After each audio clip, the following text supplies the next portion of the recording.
Une situation différente que nous traitons par la chirurgie est la torsion totale du gland du pénis, autrement dit pénis tordu. Qu'est-ce qu'un pénis tordu? Laissez-moi d'abord vous expliquer. Le pénis est incliné vers un côté, dès la naissance. Le gland du pénis est dévié. Il peut y avoir deux problèmes différents ici, soit un problème cutané, ça ne pose pas de problème grave, mais la peau reste tellement pliée dessus, sur le pénis, soit tout le corps du pénis est dévié, alors c'est ça le vrai problème. Parce que le corps du pénis penche d'un côté, la tête du pénis penche également d'un côté. Quand le patient se tient debout pour uriner, l'urine coule vers un côté. Maintenant, c'est une déformation intéressante. C'est écrit dans les livres. De nombreux chirurgiens peuvent ne pas avoir ces cas pendant toute leur carrière. C'est une déformation qui est très rare. J'ai écrit ceci sur mon site internet. 4 patients m'ont consulté. Un très grand nombre, c'est-à-dire 4 cas, consultent un chirurgien à propos de ce sujet. Sur ces cas, 2 ont subi une intervention, nous avons effectué leurs opérations proprement. Voici comment nous le faisons. Comme la chirurgie d'allongement du pénis, nous sectionnons complètement le ligament suspenseur. En cas d'agrandissement normal du pénis, nous le sectionnons partiellement, nous le sectionnons à 80%. Mais dans la torsion du pénis, le ligament suspenseur est complètement sectionné, c'est-à-dire que le pénis se sépare complètement de l'os.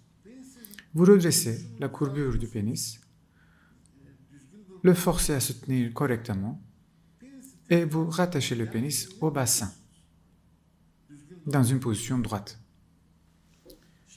Ce n'est pas une opération très difficile, mais il y a quelques astuces importantes à cette opération chirurgicale. Premièrement, les patients envisagent un agrandissement du pénis me demandent toujours « Docteur, vous allez sectionner le ligament suspenseur, mais si cela pose un problème, peut-il être réparé? Allez venir ?» Maintenant, normalement, personne ne veut revenir à la façon dont ils étaient après la chirurgie d'agrandissement. Personne ne veut restaurer ces tissus conjonctifs et raccourcir à nouveau le pénis. Mais c'est ce que nous faisons dans cette chirurgie précisément. En d'autres termes, le ligament suspenseur est sectionné, le pénis est redressé et suturé. En d'autres termes, il est possible de recoudre ce ligament suspenseur et de le réparer. C'est donc la preuve de cela. Ce que nous faisons ici, c'est corriger le pénis tordu et dévié et le rattacher à l'os. Nous le suturons correctement cette fois. Alors, deuxièmement, pendant la chirurgie, il est nécessaire d'utiliser une suture spéciale. Cela a été montré dans les livres. Des sutures qui ne fondent pas en nylon chirurgical et tressé. Une telle suture. Quelle est la particularité de ces sutures? Ces sutures ne sont pas flexibles. Elles sont faites en nylon spécial qui n'est pas élastique. Ne fondent pas de plus, comme la suture est tressée.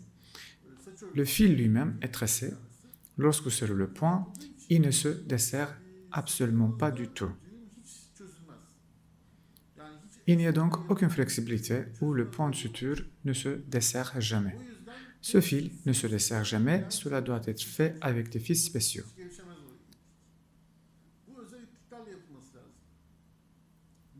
À part ça, cette chirurgie n'a pas beaucoup de particularités. Je pense que cette situation est assez courante dans la société. Mais parce que les patients ne savent pas que cette malformation peut être traitée, ils vivent de cette façon. Donc, ils ont le pénis qui penche d'un côté, mais ils continuent à vivre comme ça parce qu'ils ne savent pas que c'est en fait traitable. C'est une opération très simple. Nous faisons une opération très similaire pour l'agrandissement du pénis. Nous sectionnons complètement le ligament suspenseur, nous redressons le pénis, le retournons et le suturons. Le patient ne doit pas avoir de rapport sexuel pendant 3 semaines et s'il prend des médicaments qui affectent l'érection, ces points de suture cicatriseront plus facilement. Après, il peut reprendre sa vie normale au bout de 3 semaines et avoir de rapport sexuel. Et puisque le pénis est droit maintenant, le patient ne va pas uriner à droite et à gauche.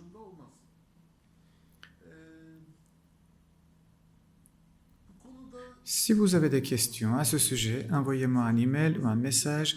Vous pouvez également m'envoyer un message WhatsApp. Comme je l'ai dit, l'opération prend 1 heure. Je pense que si cela est connu dans la société, les cas qui consultent seront plus nombreux. Les patients ne vont pas chez le médecin car cette malformation est peu connue. Dès que je n'ai parlé sur mon site internet, 4 patients sont venus se faire examiner. Nous avons opéré 2 de ces 4 cas parce que la plupart des chirurgiens ne le voient pas durant leur carrière. Merci d'avoir regardé. Si vous avez des questions, envoyez-moi un message. Je vous répondrai dans les plus brefs délais.